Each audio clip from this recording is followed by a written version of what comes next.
If you're buying a new construction property in Greenville County, it can get really confusing. There's over 200 different communities. There's like 40, 50 builders in our area. So it can really be a little bit of a whirlwind. I want to give you a very simple formula to understand what you can get in each price bracket and understand what is going to fit best for your scenario so that you can pick out your perfect new construction property.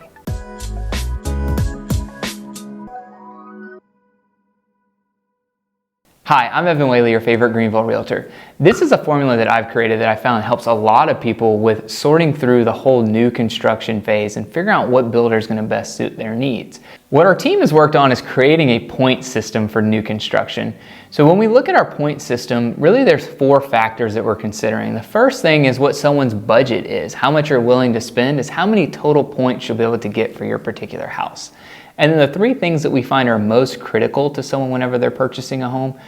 First, we got builder quality, so the quality of the home that you're going to get. It doesn't mean because you might have a lower quality score that you don't have a phenomenal builder. It could just mean that maybe they're not putting in as high of an upgrade of finishes. We see builders that build in massive ranges of prices, so that could be part of quality, so just keep that in mind. The second thing is location. Location, just because something is a 1 on a location doesn't mean you're in a horrible area where there's going to be a bunch of robberies or anything like that. It's just more of we're probably in a more remote location. We might be 15 to 20 minutes away from a grocery store. We might be in an area that's going through some revitalization or even some new development. And then a 5, of course, you're in just a really amazing place. You're in a really great neighborhood. This is a pristine area. It is a prominent area that people really want to be in. That's what a 5 would look like on a location scale. And then the third thing that we look at is size. If we think about size, if it's a 1, that could be perfect for you. Maybe you're downsizing, or maybe you only need 1,200, 1,300 square feet. So that would be a 1. Or if you're someone that needs 4,000 plus square feet, that's a 5 on our size scale. So whenever we factor these 3 things together, you can get a total score of 15. Pretty much nobody gets a 15 for their house. So we want to look at making sure that we're finding something with our total points that fits into what our buying criteria is. So the first thing that I did, I wanted to look at all the new construction in our market. We have around 1,300 single family homes that are for sale as of me recording this video.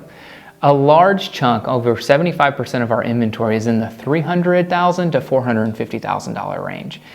In the $300,000 to $450,000 range, I've generally found that most people are going to get something between a 4 and a 6. Of course, the higher you are on that scale, the more points you'll likely have available. What I generally find is people are making a couple different trade-offs in this price range to figure out exactly what they want.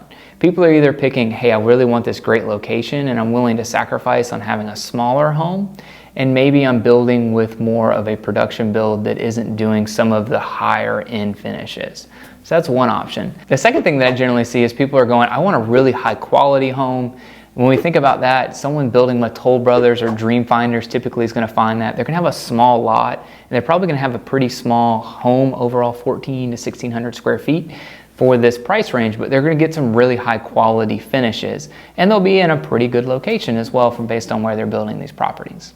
And the third trade-off is someone says, I need a lot of square footage. So they're willing to sacrifice and maybe move to more of a developing area of town like Woodruff, South Carolina. They get a larger home, they pay less price per square foot in these locations, and they're probably working with one of our bigger production builders. And they're not getting some of the higher end level 4, level 5 level of finishes. So that's what I generally see when people are buying in this price range and the kind of options that they have.